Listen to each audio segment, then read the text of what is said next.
Hi friends, welcome to my channel. Latest updates and reviews కోసం మా ఛానల్ని subscribe చేసుకోండి. పక్కనే ఉన్న బెల్ సింబల్ని క్లిక్ చేసి ఆల్ ఆప్షన్ని సెలెక్ట్ చేసుకోండి. అప్పుడే మా మొబైల్ నుండి మీ మొబైల్ ఫోన్కి నోటిఫికేషన్స్ వచ్చేస్తాయి.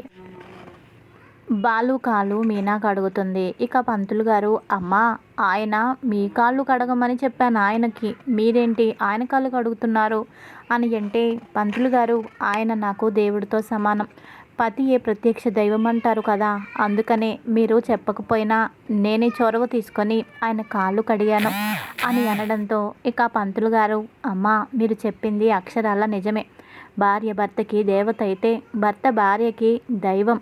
ఇది ఇద్దరు అనుకుంటే నిజంగా ఆ జంట ఎంతో సంతోషంగా ఉంటుంది. మీరిద్దరూ ఎంతో అన్యోన్యంగా ఉంటారమ్మా అని పంతులు గారు దీవిస్తారు. కానీ రోహిణి మాత్రం మనోజ్ కాళ్ళు కడగదు, కాళ్ళు కూడా పట్టుకోదు. ప్రభావతి గమనిస్తూ ఉంటుంది. నా కోడలు కూడా అలాగే చేస్తుంది, నా కొడుకు కాళ్ళు కడిగి నెత్తి మీద చల్లుకుంటుంది అని ఊహలు విహరిస్తూ ఉంటుంది. కానీ రోహిణి మాత్రం ఆ పని చేయదు. ఇదిలా ఉండగా ఇంకొక పక్కన ఇక ప్రభావతి ఇలా అంటూ ఉంటుంది. కాళ్ళు కడగడం కాదు, ఆ భర్తకు కూడా భార్య మీద ప్రేమ ఉండాలి కదా, తాగుబోతైతే ఇక భార్యకి ఇక ప్రేమ ఎక్కడిది, దోమ ఎక్కడిది, అంతా వాళ్ళ రాత అని మీనాని ఉద్దేశించి అనడంతో సుశీలమ్మ ఇలా అంటుంది. ఏమంటున్నావే నువ్వు అసలు అంటే, బాలు తాగుతున్నాడు, మీనాకి అది శాపం అని అంటావా అని అంటే, అంతే కదా మరి, పెళ్ళైన దగ్గర నుంచి ఓ ముద్దు లేదు, ముచ్చట లేదు, పైగా వాళ్ళిద్దరూ ఇష్టపడి పెళ్ళే చేసుకోలేదు, అలాంటి జీవితాలు ఓ జీవితాలేనా, కర్మ కాకపోతేనో వాళ్ళదో జంట, వాళ్ళదొక అన్యోన్యత అని చెప్పి అంటూ ఉంటుంది. ఇక తర్వాత సుశీలమ్మ, ఒరే సత్యం, ఓ 2 ఎకరాలు పొలం కొనరా ప్రభావతి పేరు మీద అని అంటుంది. పొలమా, ఎందుకమ్మా అని అంటే, ఎందుకంటావేంట్రా, నా కోడలి పేరు మీదే కావాలి అని అంటుంది. ఇక వెంటనే ప్రభావతి, అదేంటి అత్తయ్య గారు ఇలా మాట్లాడుతున్నారు అని అనుకొని అత్తయ్య దగ్గరికి వచ్చి, అత్తయ్య గారు నా పేరు మీద 2 ఎకరాలు పొలం కొనటం ఏంటి, నాకు చాలా సంతోషంగా ఉంది, అయినా నా మీద మీకు ఎంత ప్రేమో అత్తయ్య గారు, కౌలు డబ్బులు ఎప్పటికప్పుడు నాకే ఇస్తారు, ఈసారి నా పేరు మీద పొలం కొంటున్నారు, నిజంగా నాకు చాలా సంతోషం, మీరు నన్ను ఎలా చూసుకుంటున్నారో నేను కూడా నా కోడలు రోహిణిని అలాగే చూసుకుంటాను అని అంటే, కాస్త ఆగుతావా ప్రభా, ఒరే ఆ 2 ఎకరాలు పచ్చగడ్డి అలాగే ఎండుగడ్డి, ఈ 2 గడ్డులు పెంచడానికే ఆ 2 ఎకరాలు కొంటున్నాను అని అంటే, అదేంటి అత్తయ్య గారు గడ్డి పెంచడం ఏంటి పొలంలో, ఏ కూరగాయలు లేదంటే ఇంకేవైనా వేసుకోవచ్చు కదా అని అంటే, అవన్నీ మనుషులు తినటానికి, కానీ నీకోసమే ఆ గడ్డి పెంచుతున్నాను, ఆ పొలం కూడా అందుకే అని అనడంతో ప్రభావతికి అర్థమైపోతుంది.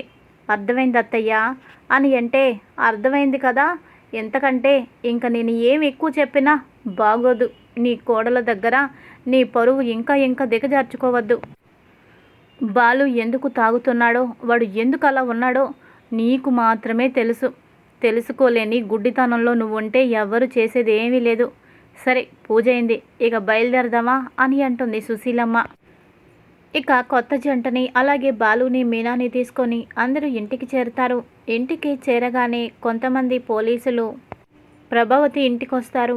ఇక ఇంటికి వచ్చి, పెళ్లి జరిగిన చోట ఓ హత్య జరిగింది, ఆ హత్య మీలోనే ఎవరో చేశారు, మర్యాదగా ఎవరో చెప్పండి అని అనడంతో చెమటలు పట్టేసి కంగారు పడిపోతూ ఉంటుంది రోహిణి. హత్య జరగడం ఏంటి, ఇప్పుడే కదా పెళ్లి జరిగింది, చూసారా, ఇంకా తల మీద తలంబ్రాలు కూడా కిందకి పడలేదు, అలాంటిది హత్య జరిగిందంటారేంటి, ఆ హత్యతో మాకేంటి సంబంధం అని ప్రభావతి అంటుంది. చూడండి మేడం, మీరు ఉన్నారు అక్కడ కాబట్టే, మీరు ఉన్న సమయంలోనే హత్య జరిగింది కాబట్టే మిమ్మల్ని అడగాల్సి వస్తుంది అని అంటే, మీరేదో తప్పుడు అడ్రస్కి వచ్చారు, వెళ్ళండి, పెళ్ళింట ఇలాంటి చావు మాటలు చెప్పకూడదు అని ప్రభావతి అంటుంది.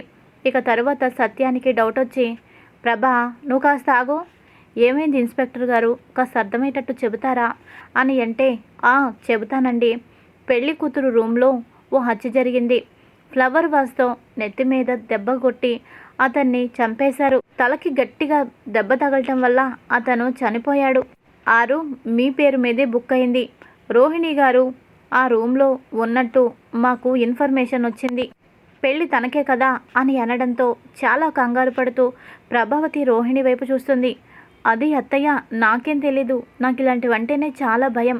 అసలు ఏం జరిగిందో నాకు అర్థం కావడం లేదు అని అనడంతో, ఇంకా తర్వాత ఇంతకీ ఎవరిని హత్య చేశారు, ఆ వ్యక్తి ఎవరు అని అనగానే ఫోన్లో ఫోటో చూపిస్తాడు ఇన్స్పెక్టర్.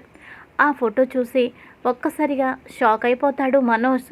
ఇక తర్వాత మనోజ్కి డౌట్ వస్తుంది, ఈ వర్ధన్ గాడు చాలాసార్లు రోహిణిని ఇబ్బంది పెట్టాడు, అందుకని ఏదో జరిగే ఉంటుంది, మళ్ళీ ఏదైనా వాడు ఇబ్బంది పెట్టాడేమో అని అనుకొని ఇక రోహిణి వైపు చూడడంతో రోహిణి మొత్తం మనోజ్తో చెప్పేస్తుంది, ఏవండి, నేను నా ఫ్రెండ్ కలిపి వాడిని చంపేశాము. వాడు నా విషయంలో చాలా తప్పుగా ప్రవర్తించాలని చూశాడు. వాడితో చాలా కాలం నుంచి నేను పడుతూ వస్తున్నాను. ఇక నాకు తట్టుకోవడం నా వల్ల కాలేదు. అందుకని కోపంతో ఫ్లవర్ వాస్ తీసుకొని తల మీద గట్టిగా కొట్టాల్సి వచ్చింది. కాకపోతే వాడు చచ్చిపోతాడని అనుకోలేదు. ఇది అండి జరిగింది. వాడి అడ్డు తొలగించుకోవాలనే ఇలా చేశాను అని అనడంతో ఇక మనోజ్కి అర్థమవుతుంది, స్టూపిడ్, రాస్కెల్, ఇలాంటి వాళ్ళు బ్రతకూడదు, చచ్చిపోవడమే నయం. చాలాసార్లు నా కళ్ళ ముందే నిన్ను ఇబ్బంది పెట్టడం నేను చూశాను. వాడికి ఎన్నోసార్లు నేను వార్నింగ్ ఇచ్చాను, కానీ వాడు మారలేదన్నమాట. మొత్తానికి నువ్వే చంపేశావు, మంచి పని చేశావు. ఏదో ఒకటి నేను చేస్తాలే, ఎలాగోలా మేనేజ్ చేస్తాలే, నువ్వైతే ఒప్పుకోవద్దు ఈ విషయాన్ని, నీకు ఏ సంబంధం లేనట్టే ఉండు అని అంటాడు. అలాగేనండి, థ్యాంక్స్ అని చెబుతుంది. ఇక ఫోటో చూసి బాలు, వీడు చచ్చిపోవడం ఏంటి, వీడు నాకు పెళ్లి జరుగుతుందనగా గంట ముందే రోడ్డు మీద కనిపించాడు. ఎవరి గురించో చాలా అసభ్యకరంగా మాట్లాడుతున్నాడు. పెళ్ళాపేస్తానని అదేదో చాలా పిచ్చి పిచ్చి కూతలైతే కూశాడు. అవన్నీ నేను విన్నాను. వాడైతే అస్సలు మంచివాడు కాదు. వాడిని నేను చెడమడ కొట్టాను కూడా. కానీ వాడు ఎక్కడికెలా వచ్చాడు, ఇక్కడికే వచ్చి రోహిణి రూమ్లో చనిపోవడం ఏంటి అంటే, వాడు పెళ్ళి ఆపేస్తాను అని చెప్పింది రోహిణి పెళ్ళి గురించేనా అని అనడంతో వెంటనే దాన్ని అడ్వాంటేజ్గా తీసేసుకుంటాడు మనోజ్. చూసారా ఇన్స్పెక్టర్ గారు, పెళ్లి కూతురు రూమ్లో శవం దొరికింది అని అన్నారు. అతన్ని చంపింది నా తమ్ముడు బాలునే అని నాకు డౌట్గా ఉంది అని అనగానే, ఏం మాట్లాడుతున్నావురా, నేను ఆయనతో చెప్పిందేంటి, నువ్వు చెప్తున్నదేంటి, వాడు నాకు రోడ్డు మీద కనిపించాడు. ఆడపిల్లల గురించి వాడు చాలా చులకనగా మాట్లాడుతున్నాడు. నా చెవులతో నేను వినలేక ఆ చోట్లో నా చెల్లె ఉంటే నాకెంత కోపం వస్తుందో అంత కోపం వచ్చి నేను వాడిని 2 దెబ్బలేశాను అంతే. అంతేగాని చంపడం ఏంట్రా, ఏం మాట్లాడుతున్నావు ఇన్స్పెక్టర్ గారు అని అనగానే, ఇన్స్పెక్టర్ గారు, అంతా మాకు అర్థమైంది. నువ్వు 2 దెబ్బలు వేశావో, ఎత్తి మీద కొట్టావో, చావు దెబ్బలు కొట్టావో అంతా అర్థమైంది అని అనగానే బాలు, ఇన్స్పెక్టర్ గారు, ఆయన అలాంటి వారు కాదు. ఆయనకి కోపం ఎక్కువే, ఆవేశం ఎక్కువే, కానీ మనిషిని చంపేసేంత హంతకుడు మాత్రం కాదు. దయచేసి మీరు పొరపాటు పడద్దు. ఎవరు చంపేసి ఆ రూమ్లో పెట్టుంటారు, లేదంటే ఆ రూమ్లో వాళ్ళు ఎవరో చంపుంటారు.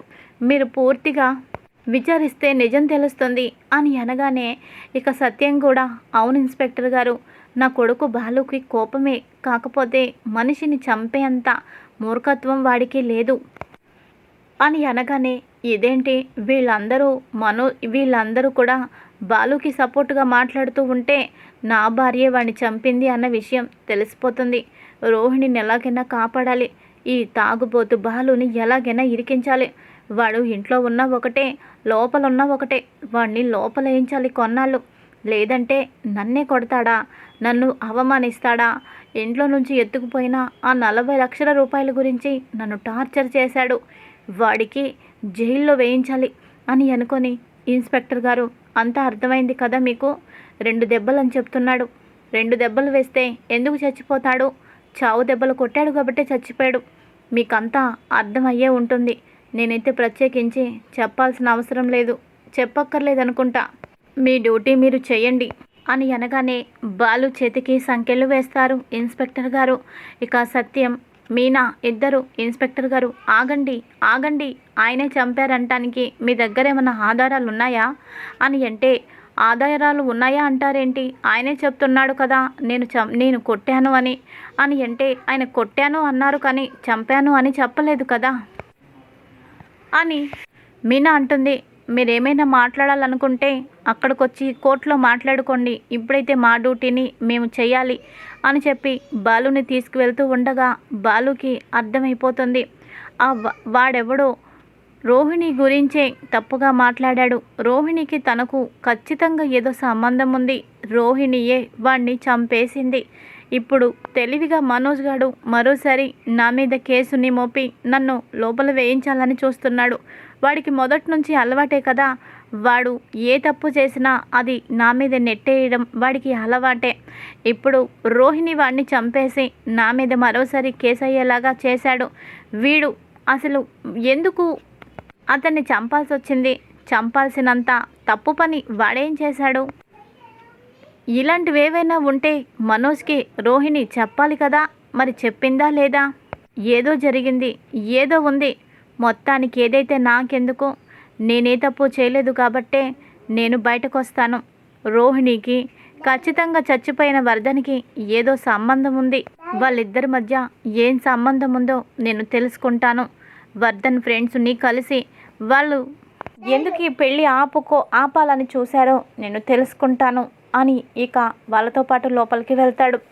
మీనా కూడా వస్తుంది. మీనా ఏడుస్తూ ఉంటుంది. దయచేసి ఆయన్ని వదిలేయండి, మీ కాళ్ళు పట్టుకుంటానండి అని వేడుకుంటూ ఉంటే బాలు, మీనా ఏంటిది? నువ్వు ఎప్పుడూ అంత ఎత్తులో ఉండాలి. ఒకరి కాళ్ళు పట్టుకునే పరిస్థితి ఎప్పుడూ నీకు రాకూడదు. నేను ఏ తప్పు చేయలేదు, అది నిజం. అదే నన్ను కాపాడుతుంది. తప్పు చేసిన వాళ్ళు ఎవ్వరైనా కూడా బోన్లో నిలబెట్టే తీరతాను. తెలివిగా చంపేసి నా మీద నెట్టేశారు. వాళ్ళెవరో నాకు బాగా తెలుసు అని చెప్పి ఇలా రా అని మీనాని దగ్గరికి పిలిచి చెవులో ఏదో చెబుతాడు. ముందు వర్ధన్ ఫ్రెండ్స్ ఎవరో తెలుసుకొని వాళ్ళని ఇక్కడికి తీసుకురా. వాళ్ళతో మాట్లాడి అసలు రోహిణి గదిలో అతను ఎందుకు చనిపోయాడో, తనకి రోహిణికి ఏం సంబంధం ఉందో నేను తెలుసుకుంటాను అని అంటాడు బాలు. ఇదిలా ఉండగా ఇంకో పక్కన కామాక్షి ఇలా అంటూ ఉంటుంది ప్రభావతితో, వదిన ఎందుకో నాకు తేడా అనిపిస్తుంది. బాలు అయితే అతన్ని చంపినట్టు నాకైతే నమ్మబుద్ధి కావడం లేదు. నీ కొత్త కోడలు అని అనగానే ఆపుతావా మీన కామాక్షి అని అంటుంది. ఏంటి వదిన, కళ్ళ ముందు అంత నిజాలు కనబడుతున్నా ఇంకా నువ్వు అపార్థం చేసుకుంటావేంటి? ఆ అమ్మాయిని మొదటి నుంచి నాకెందుకో చూస్తుంటే అనుమానంగానే ఉంది. తను అంత నమ్మకస్తురాలు కాదని అనిపిస్తుంది. వాళ్ళ నాన్నగారిని పరిచయం చేయలేదు, వాళ్ళని ఒక్కరిని కూడా పరిచయం చేయలేదు. పైగా నీ దగ్గర 10 లక్షలు తీసుకొని బ్యూటీ పార్లర్ పెట్టించుకుంది. కోటీశ్వరరాలు అని చెబుతుంది. ₹1 కూడా ఎంతవరకు విధించలేదు. ఇప్పుడేమో తన రూమ్లో ఏమో చచ్చిపోయిన డెడ్ బాడీ. దీన్ని బట్టి చూస్తే నాకేదో తేడా కొడుతుంది వదినా. చెప్పాలనిపిస్తుంది కాబట్టే చెప్తున్నాను, లేదంటే నేనెందుకు చెప్తాను? ఎందుకైనా మంచిది, జాగ్రత్తగా ఉండు. ఆ అమ్మాయితో నువ్వు చాలా జాగ్రత్తగా ఉండు అని చెప్పేసి వెళ్ళిపోతుంది. ఇక ప్రభావతి ఆలోచనలో పడుతుంది. ఇక అదే సమయానికి విద్య రోహిణికి ఫోన్ చేస్తుంది భయంతో. రోహిణి ఫోన్ లిఫ్ట్ చేసి, ఏంటి ఇప్పుడు చేసావు? నాకు చాలా కంగారుగా ఉంది. పోలీసులు ఇక్కడికి వచ్చారు, నాకు చాలా భయంగా ఉంది అని అంటే, నాకు కూడా భయంగానే ఉంది. పోలీసులు నన్ను ఎక్కడ అరెస్ట్ చేస్తారోనని నాకు చాలా భయంగా ఉంది. ఇదంతా నీ వల్లేనే. నువ్వు మనోజ్కి నిజం చెప్పకుండా నీ చరిత్ర దాచిపెట్టి నీకు పెళ్ళయ్యి కొడుకున్నాడు. ఈ విషయం అంతా చెప్పకుండా దాచి ఎక్కడి వరకు తెచ్చుకున్నావు. ఇప్పుడు చూడు, ఓ హత్యా నేరం కూడా ఉంది. ఎప్పుడు ఏం జరుగుతుందో తెలియడం లేదు. నాకు చాలా భయంగా ఉందే అని విద్య అంటూ ఉంటుంది. ఇక యువతల వైపు నుంచి రోహిణి, నిజమే, ఈ విషయం నేను మనోజ్కి చెప్పేసి ఉండాల్సింది. ముందు నాకు పెళ్ళయింది, మొదటి భర్త చనిపోయాడు, నాకు ఓ కొడుకు కూడా ఉన్నాడు. ఇదంతా కూడా నేను చెప్పేసి ఉండాల్సింది. అప్పుడు ఈ వర్ధన్ లాంటి వాళ్ళు నన్ను బెదిరించేయడానికి అవకాశమే ఉండకుండా పోయేది. మనోజ్ ఇష్టపడ్డాడు కాబట్టి పెళ్లి చేసుకునేవాడు. అప్పుడు మనోజ్ కనీసం నా దరిదాపుల్లో కూడా వచ్చేవాడు కాదు. ఏం చేస్తాము, ఇంత జరగాలని దేవుడు రాసిపెట్టాడు కాబట్టే జరిగింది అని అంటుంది. ఏంటి ప్రతిదానికి దేవుడు రాసిపెట్టాడు అని అంటావు? నీ చేతులారా చేసుకున్నది లేదా? నువ్వు ఎంతమందిని మోసం చేయలేదు? మీ అత్తను మోసం చేయలేదా? నువ్వు పెళ్ళయి కొడుకున్నాడు, ఈ విషయమే నువ్వు మోసం చేసావా? ఇదొక్కటే నువ్వు దాపరికం పెట్టావా? ఇంకేది నువ్వు దాపరికం పెట్టలేదా? నీ తండ్రి గొప్ప కోటీశ్వరుడని చెప్పావు. మరి రేపో మాపో డబ్బు పిచ్చితో ఉన్న మీ అత్త కోట్లు కావాలంటుంది, కనీసం లక్షలైనా కావాలంటుంది. ఎక్కడి నుంచి తీసుకొస్తావే? ఇన్ని మోసాలు చేసి పెళ్లి చేసుకోవడం అవసరమా చెప్పు? మోసంతో జీవితం ఎంతకాలం సాగుతుంది అని అంటే రోహిణి ఏడుస్తూ ఉంటుంది. అయితే రోహిణి మాట్లాడిన మాటలన్నీ కూడా ప్రభావతి చెవిన పడతాయి. ఒక్కసారిగా గుండెపోటు వచ్చినంత పనవుతుంది. నా కోడలికి పెళ్ళయిందా? కొడుకు కూడా ఉన్నాడా? ఈ నిజం నా కొడుకుకి తెలీదా? మోసం చేసి పెళ్లి చేసుకుందా? ఈ హత్య కూడా రోహిణినే చేసిందా? ఇంత హంతకురాలు మోసగత్తె నా కొడుకుకు భార్య అయిందా? ఈ నిజం మనోజ్కి తెలిస్తే వాడు తట్టుకోలేడు. అసలే వాడు సెన్సిటివ్. మనోజ్ దీన్ని బాగా నమ్మాడు. ఇదేమో ఇంత గొంతు కోసింది. ఈ నిజం వాడికి తెలిస్తే వాడు సూసైడ్ చేసుకుంటాడు. నా కొడుకు నాకు కావాలి. ఇప్పటికే ఓ కొడుకును కోల్పోయి పుట్టెడు దుఃఖంలో బాధలో ఉన్నాను. ఓ కొడుకుని దూరంగా పెట్టాను. ఇప్పుడు మనోజ్ కూడా దూరం అయిపోతే ఈ తల్లి ఎవరి కోసం బ్రతకాలి? ఎందుకోసం ఉండాలి? అందుకనే ఈ నిజం నేను నా కొడుకుకి చెప్పను. కానీ ఈ రాక్షసిని మాత్రం ఇంట్లో నుంచి ఖచ్చితంగా గెంటేస్తాను.